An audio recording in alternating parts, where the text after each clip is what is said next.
Recently, I came across an article by a sleep specialist which talked about CBTI as the gold standard in treating insomnia. I'm a little cautious about blanket statements like these. There is a wide gap in the sleep care paradigm. Millions of people lie between great sleep and having diagnosed sleep disorders. There is so much outside what has been researched in sleep which can be supportive, even to support someone who does need that skilled sleep care. Talking about this gap is critical. In today's episode, we will answer 3 key questions. Could your unresolved sleep challenges lie within that gap in sleep care that is often missed? 2. Can interventions outside of research support even those who need diagnosis and care by a sleep expert? 3. What are the 8 aspects of Tier 1 of sleep deficiency and how can identifying them help us sleep? Speaking into this gap in the sleep resolution matrix has been on my mind for a while now. Can opening yourself up to new possibilities help you? Let's find those answers. My guest today is Andrea Nakayama, who is founder, CEO Emeritus at the Functional Nutrition Alliance. I brought Andrea as she's masterful at speaking into the gap. She's trained thousands of practitioners and she's the host of the award-winning podcast, The 15-Minute Matrix. This conversation continues on the next episode. Let's get started.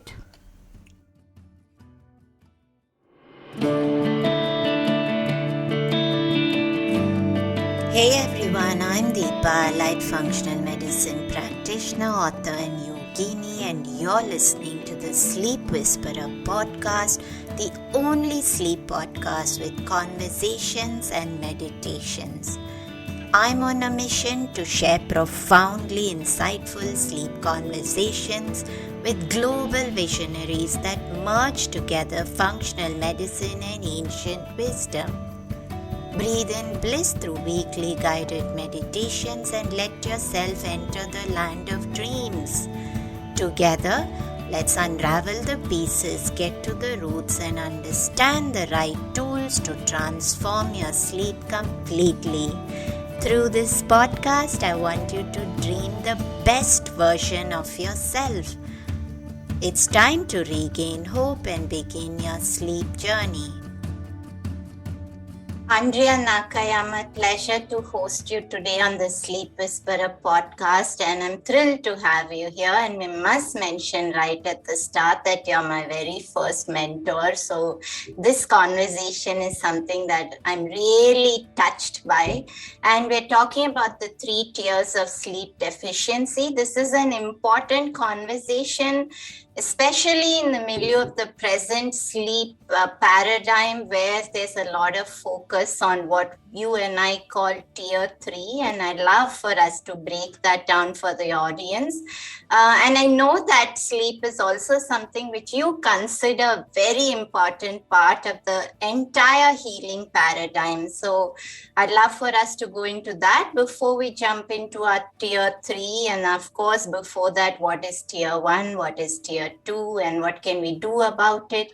But just give us a little snippet into Andrea and your journey, and we'd love to know about what got you into the healing path itself.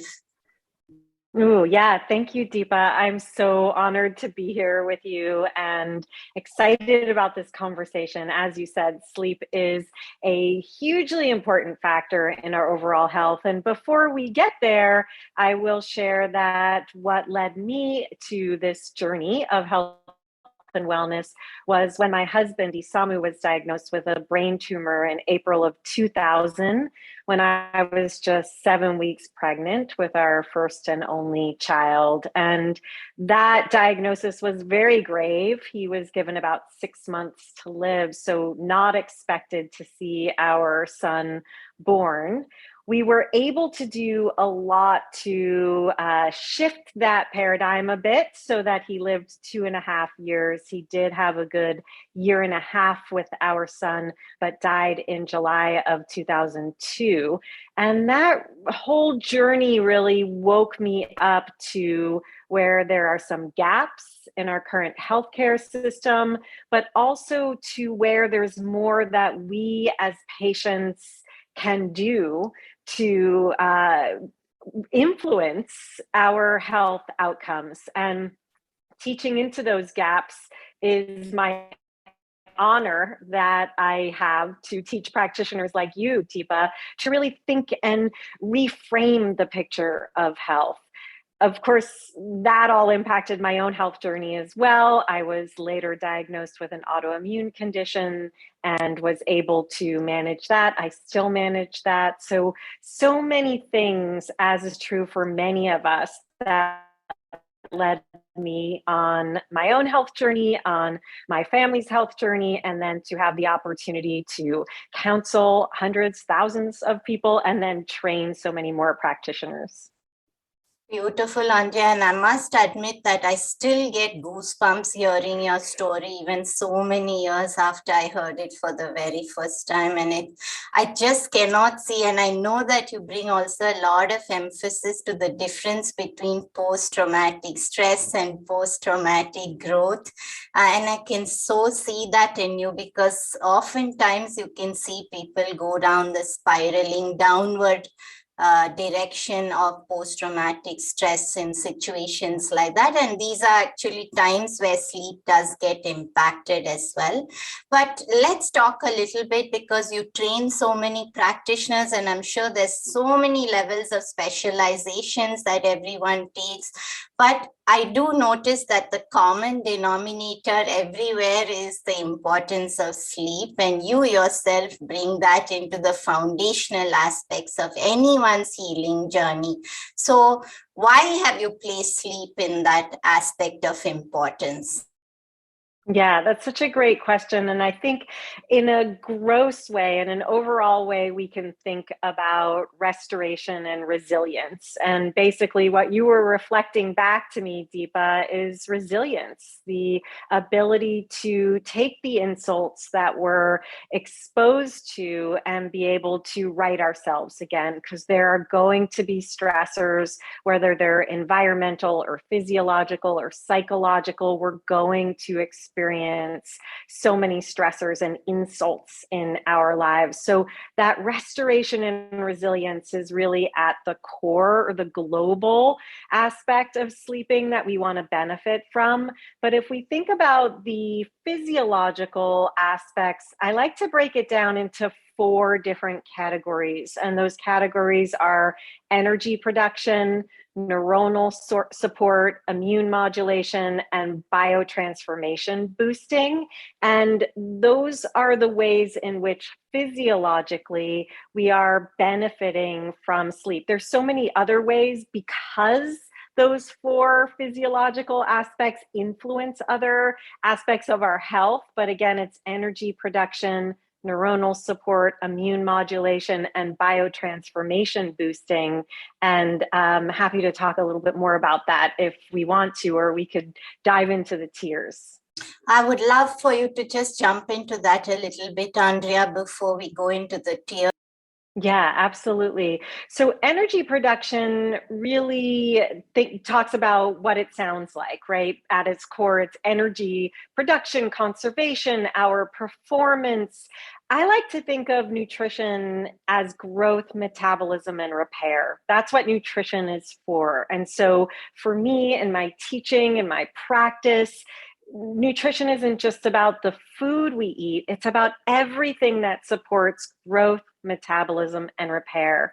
And sleep is one of those things. So sleep helps with the release of certain hormones. Certainly, we're familiar with the hormone melatonin, also growth hormone, and also the release of proteins that help with that repair. And obviously, when we sleep, we're coming into rest and digest. So we're coming into the parasympathetic instead of the fight or flight, which is the sympathetic. And that has to do with also the release of our cortisol patterns and the modulation of our cortisol patterns. So when we think about energy production from a clinical perspective, it's just what it sounds like, the production of energy, but we're thinking about it through these biochemical or biological arenas.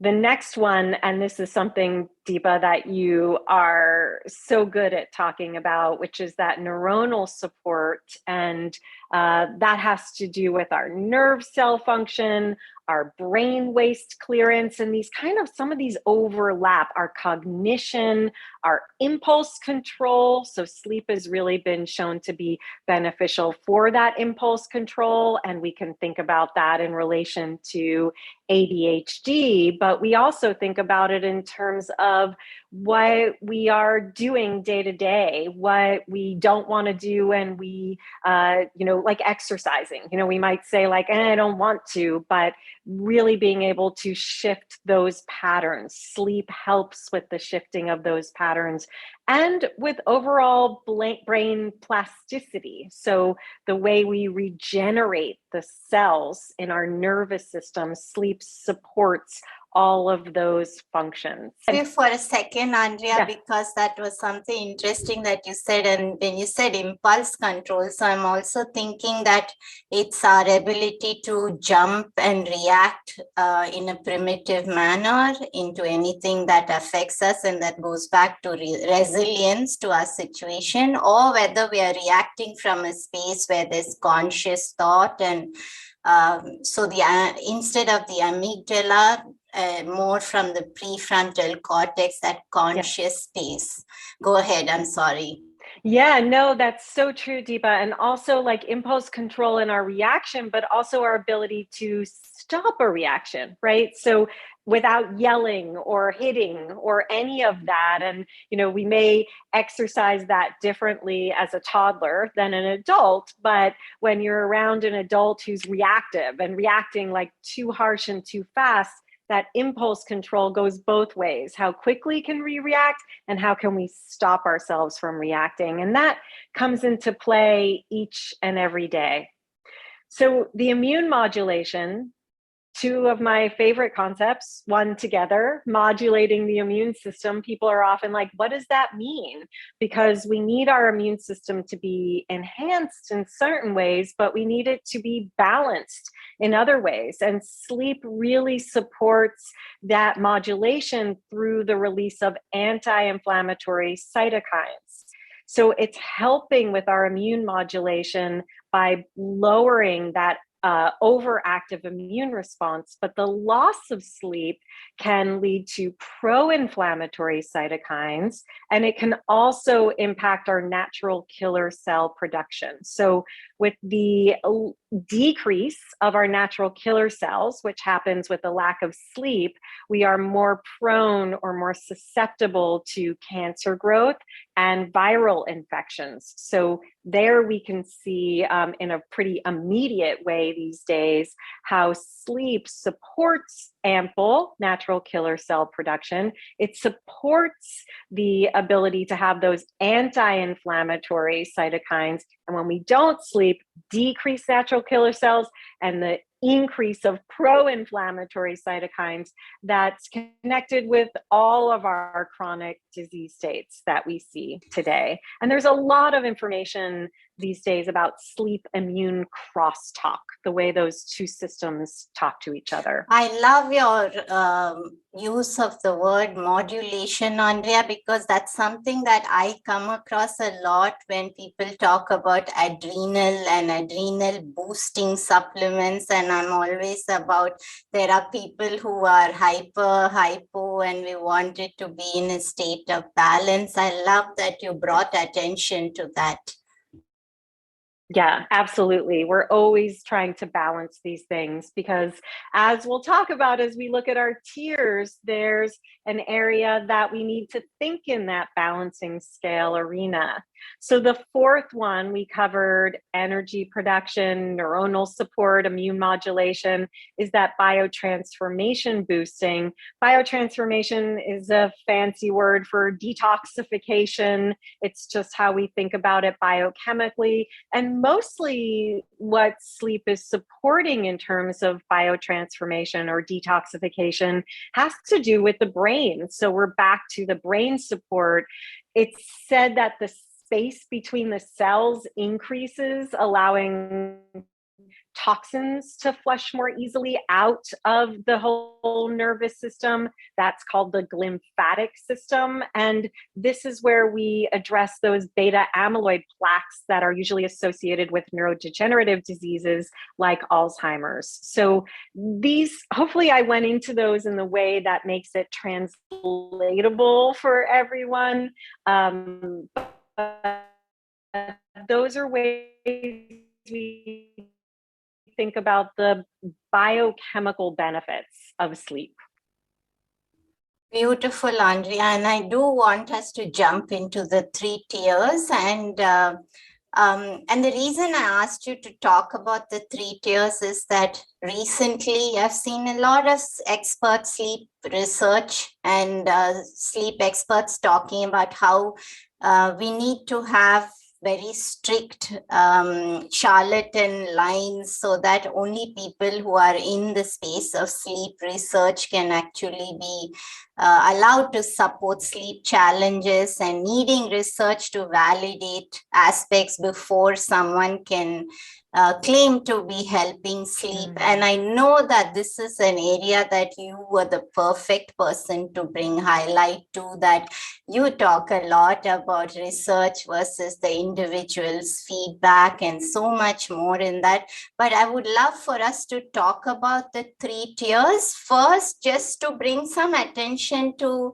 how these concepts in the sleep space that we need research is actually a tier 3. And if we could just work our way around the 3 tiers in a way where we're talking about tier 1 more as what it contributes to sleep deficiency and what do we need to do. Tier 2 as to what might be missing and what can we bring to support ourselves, which helps to move past sleep deficiency. And of course, when do we want to actually look at the tier 3, when we've done all the work and then we move into the tier 3 space. Yeah, and Deepa, if it's okay, I'm just going to start with the difference of what we're talking about from a functional perspective. So if I understand, we're talking about pathological sleep issues that have a diagnosis. And there's a whole realm of sleep issues that are medically unexplained, right? They don't fall into the diagnostic arena. And that doesn't mean that those people, just because they don't have a diagnosis, don't need some kind of help. So pathological is when there actually is a diagnosis. When we think about a functional arena, we're actually looking at preventative care. So we're addressing the issue before it becomes pathological or gets a diagnosis. And we're kind of thinking about what I would call terrain medicine. What is the environment in which disease or a problem can occur? And we're recognizing that sleep or lack of sleep, as we identified, can be a factor that can contribute to health challenges and even be one of the precursors or factors that tips the point to a diagnosis. So there's a difference in how we're looking at it, and this has to be a both and arena. That's how we fill the gaps in healthcare. We can't just address people who have pathological diagnoses. Everybody deserves care if they're challenged in one area or another, or they have chronic issues that aren't being addressed. So I just wanted to ground us there. And any comments from you, Deepa? I know this is how you think, but did that address some of what you were talking about there? Yes, absolutely, Andrea. And what my mind went to when you said that we need to fill the gap and we need to be able to provide help even to those who are not pathologically diagnosed is that there's also gaps where we require all levels of practitioners. We do require the tier 3 support at some time. There are patients who have certain chronic sleep conditions where that sort of help is a must. However, there are also so many other people out there who are not diagnosed with chronic sleep issues, and they could be helping themselves in so many ways with whatever else is out there. So I think there's space for everybody. It's never an either or in any case, patient or practitioner. Yeah, 1,000%.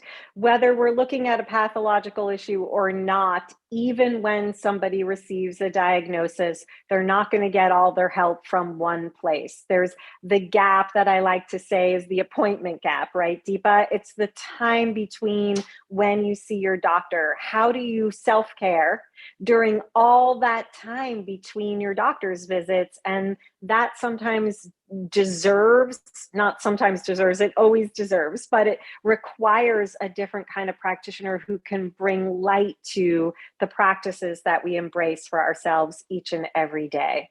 So that brings us into the 3 tiers. Maybe we can identify what they are and then talk how they relate to sleep. Does that work? Yes, perfect. And I love tier 1 because I truly have found, Andrea, in the last few years of practice that all I'm doing is tier 1 and tier 2, and I'm hardly ever coming into a space of tier 3 because I think the work is so good in those 2 spaces that so many people find resolution to symptoms and labels when they've just done that work so well. Am I still allowed to give you a gold star for saying that? Yes, your gold stars are always collected. Absolutely. Yeah, there's so much work to be done in tier 1 and tier 2. So the 3 tiers that I've identified are tier 1, the non-negotiables, tier 2, deficiency to sufficiency, and tier 3, dismantling the dysfunction. And there's different ways we'll look at this, but tier 1, the non-negotiables, these are the factors that in functional medicine and functional nutrition, we ultimately identify as our mediators, the things that help us feel better or make us feel worse. And these are very empowering for us as patients to know about ourselves. And oftentimes we need help getting there. We might need help understanding, how do I identify my non-negotiables? So the non-negotiables for sleep in and of themselves are, I've kind of identified 8 different non-negotiables. 1 is a sanctuary. 2 is darkness. 3 is to keep it cool. 4 is to unplug or no glow. 5 is to catch the wave. 6 is to calm down. 7 is to rest and digest. And 8 is to assess substances. So each of those areas give us the opportunity to kind of grade ourselves to see how we're doing. I'm almost seeing them in their own matrix, Deepa. Like if I were to put them in their own nodes of a matrix, where do we say, oh, I've got that, or I can do a little better? And then we can start to tweak for ourselves where we can focus. And each of those is an area we can discuss. So I'm happy to discuss any one of those as you'd like. I think we'd love to have an overview of all of them because there's importance in all those areas. And I know that something like the phrase catch the wave, maybe something very new to listeners, and I would love for you to break that down for us as well. But I had thoughts go into every direction when you mentioned all 8 of them. So maybe just a quick overview through all of them. Yeah, that sounds good. And feel free to add anything you're thinking, Deepa. So, sanctuary is creating a space for ourselves where the place we sleep is restful.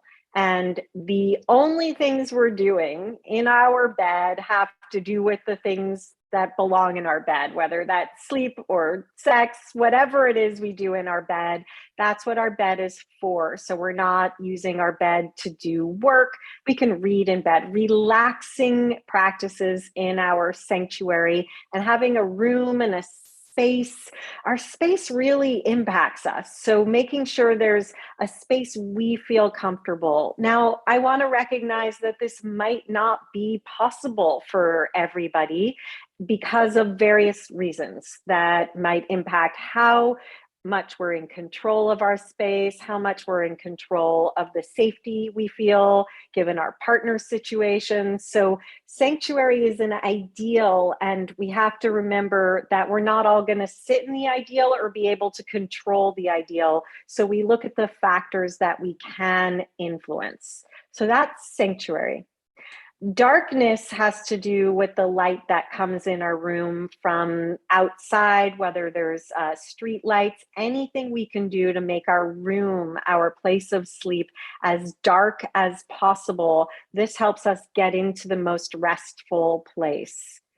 The keep it cool, there's actually quite a lot of research around temperature and sleep. And in fact, some of the research that's been done most recently, like in the last 5 to 10 years, that has studied people in non-industrialized cultures, even shows that sleep time is shorter when people are in the hotter climates or in the hotter seasons. So keeping our space cool enough that we can actually relax and come into a restful place and not have heat in the night. And again, some of these things might not be controllable, and then we don't just throw it out the window. We look at the other factors that we can control. The fourth one I said was unplug or no glow. And this has to do with unplugging as many of the plugs that we have in our room around us, especially those that are in a certain range of our head when we sleep. So about 10 feet away, so we don't feel the electromagnetic fields, but also the glowing lights that come from alarm clocks, TVs, whatever we have that's plugged in, that's lit up these days, trying to reduce that glow so that we can come into that darkness that we're trying to provide with our window coverings. Deepa, I always remember when my son was little and we would go to visit my parents, he would make them cover like the thermostat, anything that glowed. He was very aware of that disruption because he never had it in his childhood bedroom. There just was no glow.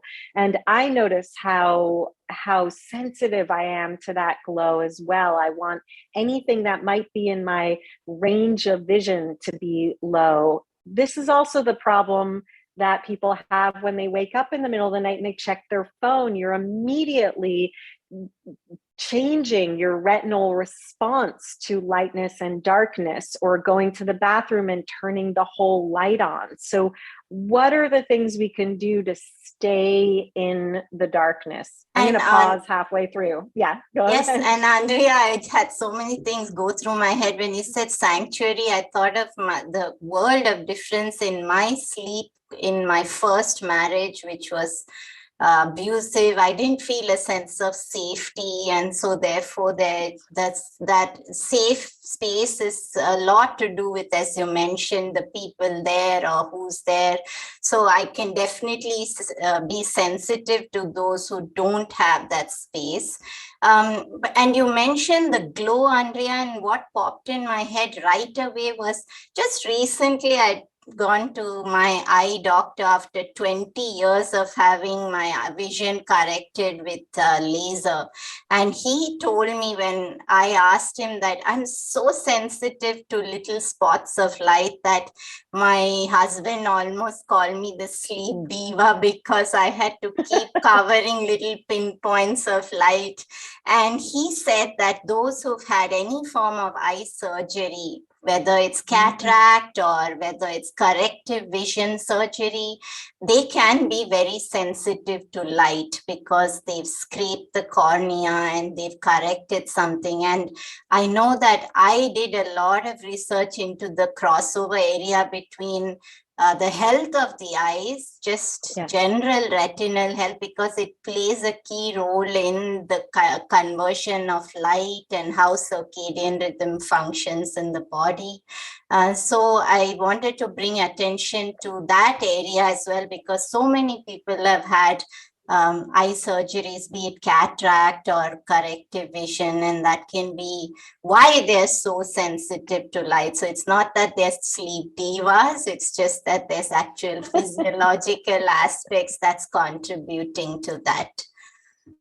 I'm going to claim being a sleep diva, even though I haven't had eye surgery. So yeah, I think that that's such a good point. There is a lot we can be looking at in relation to the eyes, the health of the eyes, and our response to light and dark in the room. But also it's disruptive even for those of us who haven't had any eye surgery. So I'm glad you brought up those connections, Deepa. They're so important. And I'm also glad that you acknowledged the sanctuary piece and how difficult that can be, even if you're sleeping with a new partner, right? Like there's an adjustment that needs to go on that can be very disruptive to our sleep. So that sanctuary is, it's in itself many faceted, and something we can be exploring for ourselves as clinicians, something we could be exploring with our clients or patients. And that's not the work of the pathological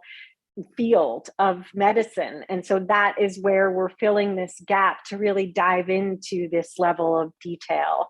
And we're just in the non-negotiables in relation to sleep, right? Like these are the things that if we're saying tier one, what are the things I should be looking at first and foremost? I was just writing about this, Deepa, because sleep isn't a command, right? We can't just tell people sleep better. Like there's a lot to unpack that might be impacting somebody's ability to sleep. And I love that, Andrea, you bring so much attention to tier 1 and tier 2, because as I mentioned to you earlier before our conversation, that I really grapple with that statement of treating someone and that they have a problem. Sometimes it's more looking at it as what can we do to just restore the calmness? What can we do to just restore the balance? And that's all what you are bringing attention to here. Yes, absolutely. And it's so fascinating how these things that we can do actually impact our biology and our physiology and how we function, right, in all aspects of the word.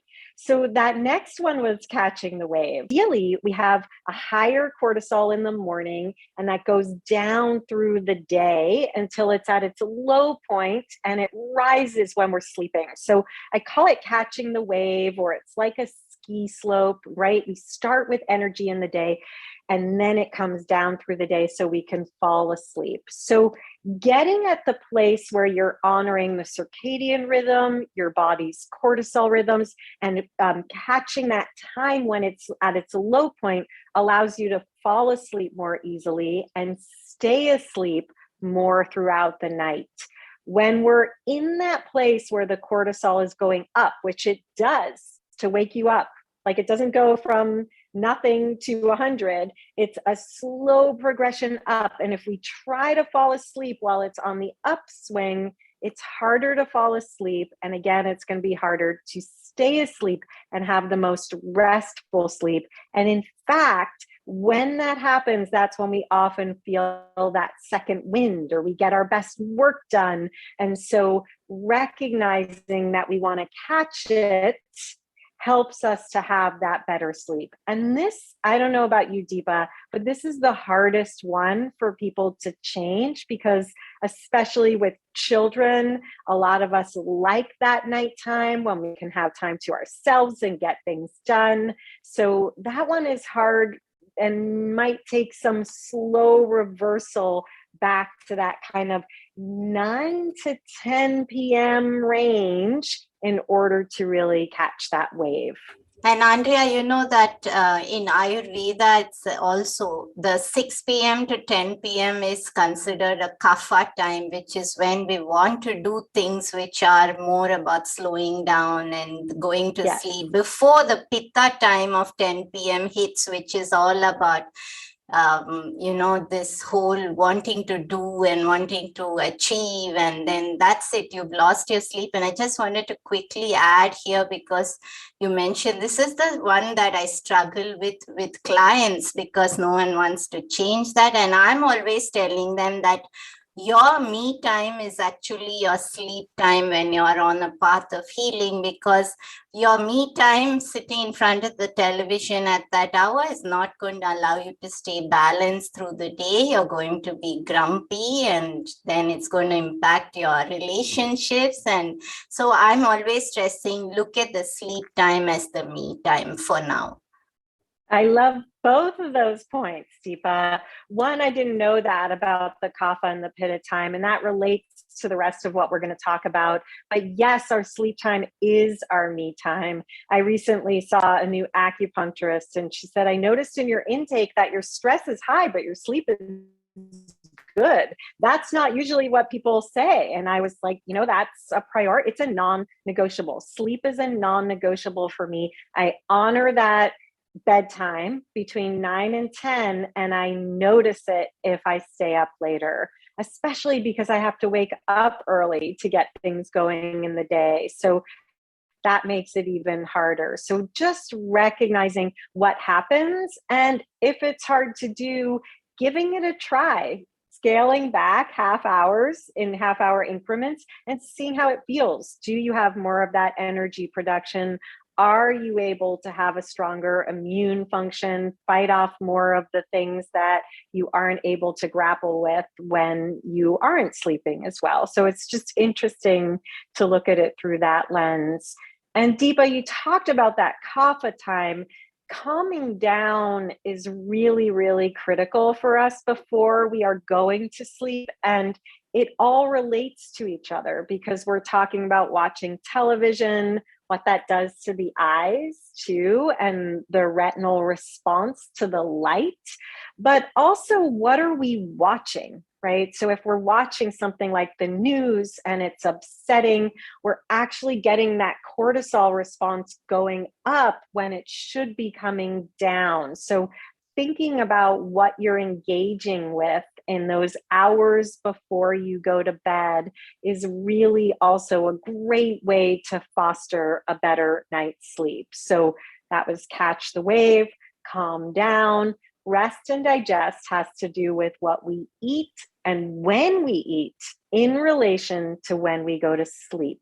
Now, I always like to talk about the heal versus the ideal, because there are times when we might need to eat a little bit of something to manage like our blood sugar or our cortisol through the night. So eat a little something before we go to bed. Fat, fiber, protein is my mantra, as you know, Deepa, and just a little bit to help us. But ideally, we have several hours without food when we're in that ideal, not that heal place, so that our body can come into the rest and digest, fully be in that place so that our nighttime is more restful. Digestion is stress. It's hard on the body. So ideally, we don't want to go to sleep with a lot of work for our body to do. It does enough while it sleeps. And then the final point was the substances, assessing our substances. So caffeine, alcohol, and medications can impact our sleep. So if we're having trouble sleeping and it is troublesome to us, we want to look at, are we consuming caffeine at all? What time are we ending our caffeine intake? making it ideally before noon.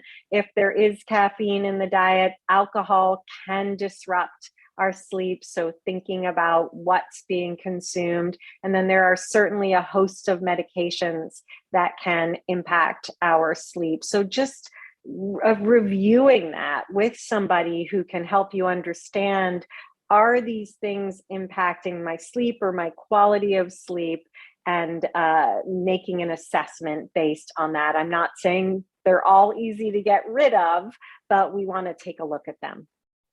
I love it, Andrea, and I just want to add a few points, and I do want us to jump into tier 2 as well for whatever time we can.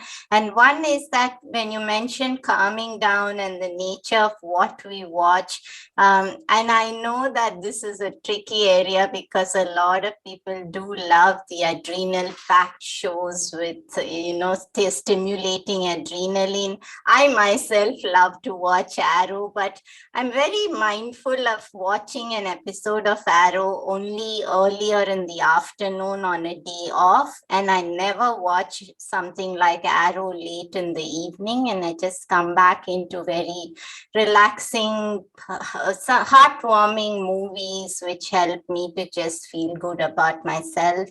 And you did mention the parasympathetic state, rest and digest, and here's something where I just wanted to bring attention to the sleep space, where sometimes you'll read articles where they break down foods into just tryptophan. So having a banana at night to help you fall asleep. And for me, the mantra is always the sleep plate begins at breakfast. So how your blood sugar behaves from breakfast decides how you go to sleep at night. And it's not as simple as just deciding that banana has tryptophan and it's going to help you convert to serotonin. And having a banana last thing at night is probably going to help a random person, but it's going to be disruptive to a lot of people who have sensitivity to their blood sugar. Lovely, Andrea. And where can people find you? And I know that we'll attach all the show notes of finding you and working with you. So, but where's the best place to guide everyone? So if you go to fxnutrition.com, you can learn everything there. You can find more about the training program, more about our clinic, my podcast, where Deepa, you've been an amazing guest. So fxnutrition.com is where you can find me and all that we do at the Functional Nutrition Alliance. Thank you, Andrea, for your time. It was such a pleasure having this conversation with you today. Thank you, Deepa. I'm so honored. In this episode, which was part 1 of a 2-part conversation, we heard Andrea Nakayama on the topic of the gap. The gap, especially in the sleep space, is something I'm focused on. I think there is a missing link. Andrea spoke about the 8 aspects of Tier 1, which are sanctuary, darkness, keep it cool, unplug, catch the wave, calm, rest and digest, and assess substances. Let me give you my perspective. What do we mean as Tier 1, which is often missed in clinical diagnoses of sleep conditions, are mediators that can aggravate or alleviate symptoms based on their nature. My take on this is that each of these aspects are very bio-individual. They can work a little differently for each of us. Temperature is something that we cannot put down as a perfect temperature for sleep, which is what you'll often hear about in sleep blogs. How temperature interplays with us uniquely and with our sleep specifically depends on our body constitution, our present state of imbalance, the season, our location, and so much more. What helps you interact with this in a stable way, irrespective of these unique factors, is maintaining daily movement, which can help better regulate temperature. There are specific aspects to this as well, which we will go into in future episodes. What I would advise you to take from this episode is to unplug all devices which help to unplug the mind. Make this your first non-negotiable and see the difference it makes to your sleep. If you loved this episode, stay tuned for part 2 of this epic conversation, which will come up on the next episode, where Andrea talks into tier 2 of sleep deficiency. Hi everyone, I hope you enjoyed the show today. Just a reminder that this podcast is for information purposes only. It is not a substitute for professional care by a doctor or otherwise qualified health professional. This information is provided on the understanding that it does not constitute medical or the professional advice or services. If you are looking for personal help on your health journey, do seek out a qualified professional. Please do make your own healthcare decisions based upon your research and in partnership with a qualified healthcare professional. It is in no way intended as medical advice or a treatment or cure for any condition. Be sure to always directly work with a qualified practitioner before making any changes to your diet or lifestyle that may feel out of your realm of comfort or understanding. If you are looking for an allied functional medicine practitioner, do seek out more information on www.phytothrive.com. It is important that you have someone who is qualified and understands your health personally in order to provide adequate care, especially when it comes to chronic health conditions. Be sure to subscribe to the Sleep Whisperer podcast on your favorite podcast app to get each episode as soon as it launches.